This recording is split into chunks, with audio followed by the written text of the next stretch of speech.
Long ago, the medieval countryside offered a harvest unlike anything we know today. Peculiar fruits, some odd, some enchanting, that have since slipped from our memory, lost as modern agriculture chose convenience over diversity. Today, let's rediscover 15 such extraordinary fruits from the Middle Ages. Curious treasures that surely belong back on our tables. Each of them, neglected by time, is worthy of revival. Let's begin with the medlar, a fruit so misunderstood it gained perhaps the most infamous food nickname in history. I promise, this isn't an invention. Open Arse was its name, inspired by its curious shape and appearance. In freezing winters, when fields yielded little else, it was the hardy medlar that filled the void.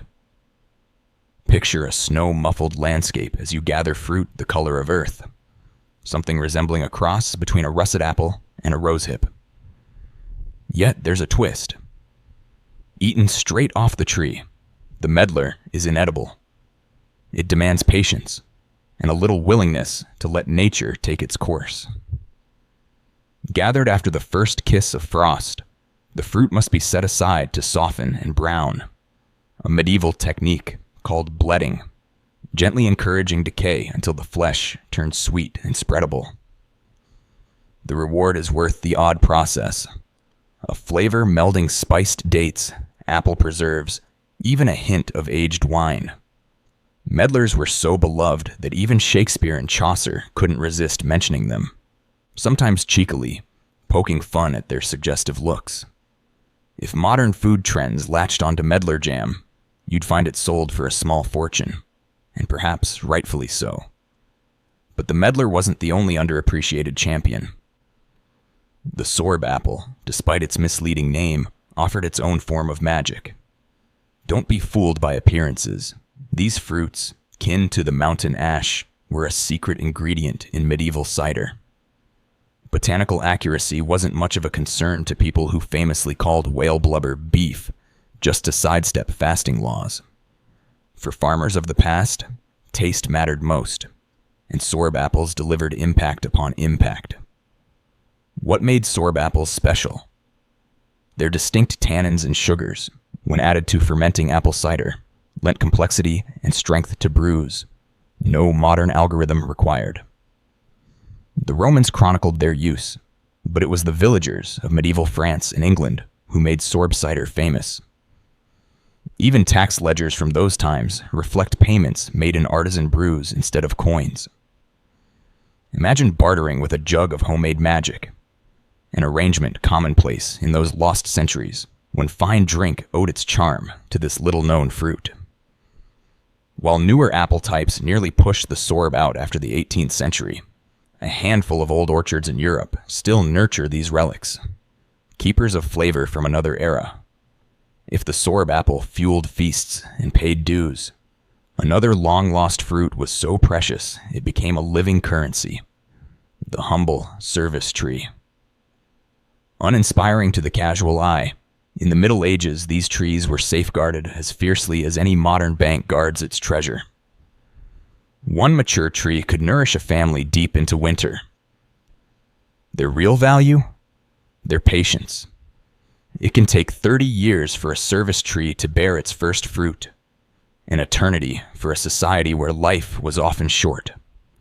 Yet when the trees finally rewarded their caretakers, they gave golden brown, pear-shaped fruit able to last for months without spoiling, a crucial asset in a world without chillers. Harvested hard and unyielding, the service fruit was stored in straw until, with time, it softened, its taste evolving into something reminiscent of baked apples folded with honeyed dates. This longevity made them winter's lifeline. So prized were these trees that they were bequeathed in wills and cited in legal disputes, sometimes dividing a season's bounty between feuding kin. But monks had their own preference. Across monastic gardens, centuries past, rows of cornelian cherry trees flourished. Not desired for their looks, but for their life-saving powers. Despite the name, these striking scarlet fruits have nothing to do with true cherries. They belong to the dogwood clan. Ripening at summer's end, cornelian cherries arrived just as other fruit vanished.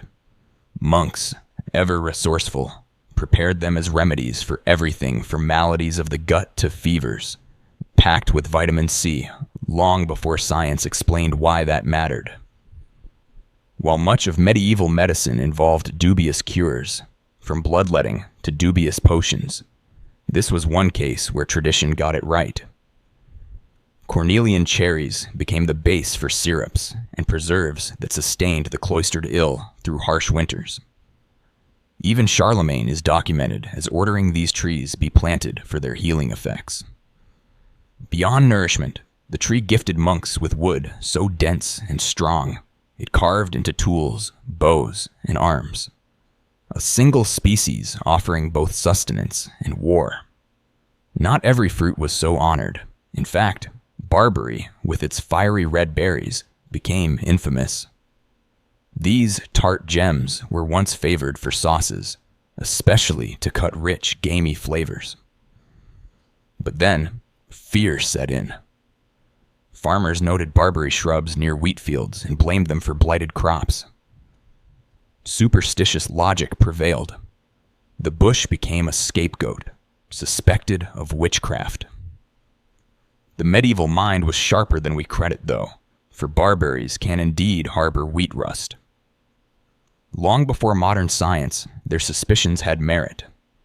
Before their ban, the berries lent a cranberry-like zing to meals and carried medicinal secrets, containing berberine, a compound still valued today for fighting infection. Though driven to the edges of fields, the reward of their therapeutic bite was sometimes worth the risk. While barberry's fate soured, another fruit was cherished precisely for its timely arrival. The loquat, known then as Nespoli, brought the first lush flavor of the year when all other larders were bare. Unlike any other, these gold-flecked fruits ripened in early spring, a season otherwise marked by scarcity. In a world of sparse winter fare, a single bite must have seemed pure delight, combining hints of peach, mango, and citrus, though hardy enough to thrive in the chill. Originally from China, loquats traveled the Silk Road into Mediterranean orchards by the 10th century, valued for both their taste and their healing leaves, which monks steeped as remedies for coughs. To own a Nespoli tree was a rank of privilege, a living signal that the landowner had both the resources and expertise to keep a foreign treasure alive through frosts. Their rarity drew people as much as modern folk are lured by the promise of sweet treats on a cold winter's night. And while the loquat brightened early spring, another fruit made an even longer journey into medieval life, the jujube, traveling from China's ancient markets to the castles and hamlets of Europe. These small, date-like gems were the ultimate survivors. Tough, drought-resistant, and almost indestructible. Plagues could devastate populations, but jujube trees endured. Enjoyed fresh for their crispness or dried as chewy, naturally candied treats, jujubes became travel rations for knights and pilgrims. Easy to carry, slow to spoil, and gentle on teeth, in an era when dentistry was just extraction. In folk medicine, they found their place as cures for sleeplessness and worry, boiled into soothing syrups or teas. Sweetmakers also harnessed their longevity, coating them in sugar to craft confections that outlasted seasons. So popular were these candies that jujube became a generic word for sweets, even after the real fruit vanished from recipes. While jujubes trekked thousands of miles, the mulberry tree took root for a reason much closer to luxury than food: the feeding of silkworms. In medieval Europe, fortunes rose and fell on the fragile thread spun from silkworm cocoons, and those picky eaters demanded mulberry leaves, nothing else. No mulberries, no silk, and luxury vanished. Monarchs considered mulberry trees so vital that regions imposed laws requiring them by the acre. Some even penalized those who dared fell a tree. Of course, one unintended, delicious consequence: an abundance of ink-black berries. Nobility soon realized that, besides their role in the textile trade, mulberries sweetened wines, thickened pies, and flavored preserves. Berries ripened gradually, guaranteeing summer-long enjoyment. But beware, mulberry juice could stain linen more aggressively than any other fruit. It also doubled as ink, and evidence of this ancient pigment still survives, preserving words for centuries. Yet beyond Europe's boundaries, indigenous peoples in the Americas tended their own power-packed fruit long before colonists arrived. The Saskatoon berry, which looks much like a blueberry, but hides even more nutrition in its small, purple body. For medieval communities braving long, dark winters, these berries were true survival food, rich in protein, fat, and fiber, offering sustenance enough to carry laborers through relentless toil. Not only did Saskatoon berries grow where others failed, but dried, they kept for years, life insurance during famine or siege.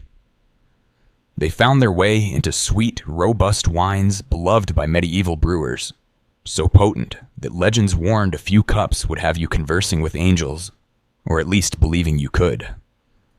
While Saskatoon berries kept people fed, the rowan tree's value was found in lore and legend.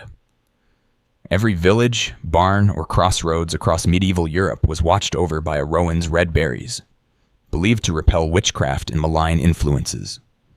Its branches graced doorways for luck, and walking staffs carved from its wood promised defense against unseen threats. Even the five-pointed star at the berry's end was seen as a token of protection, a natural ward against the world's dangers. Rowan fruit, raw, was harsh enough to discourage even hungry birds.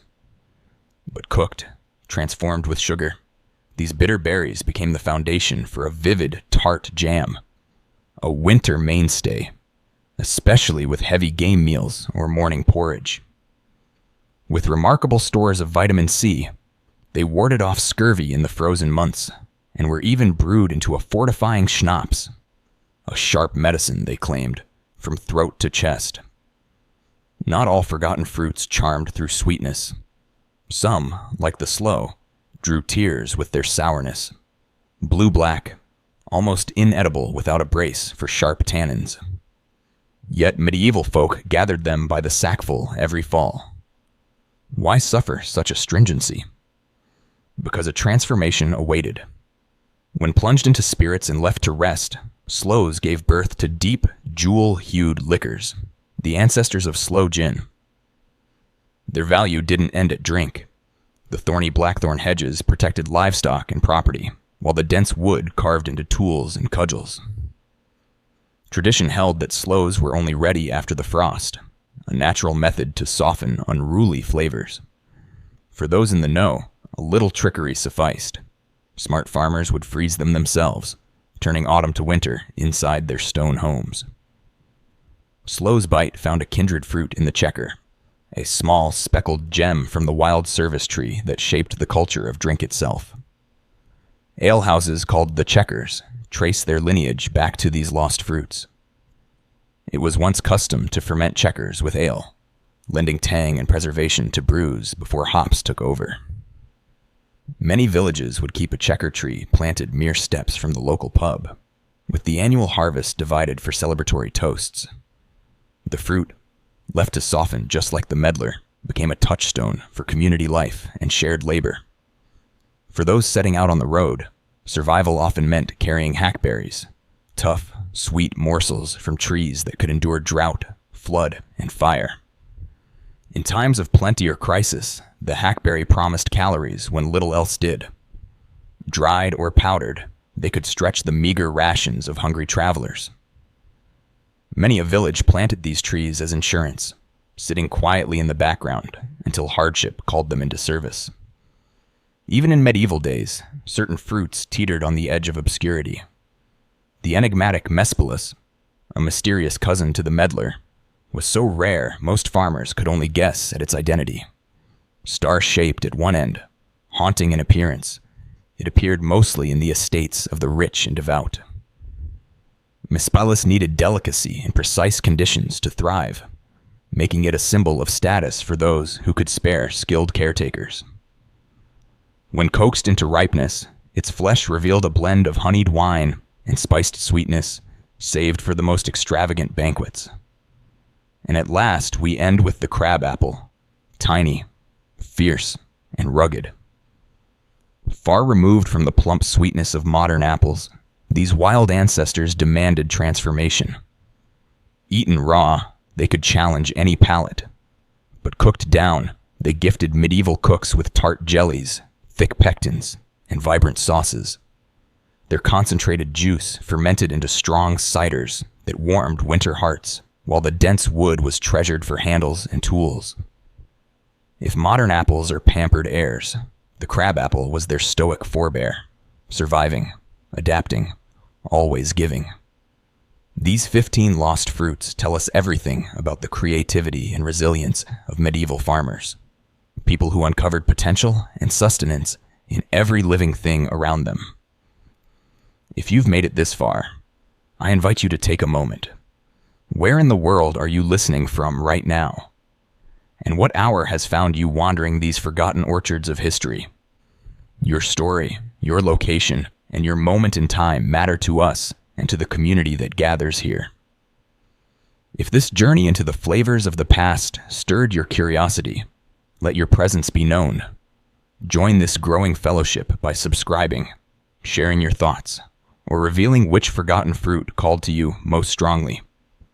Your spark keeps these stories alive.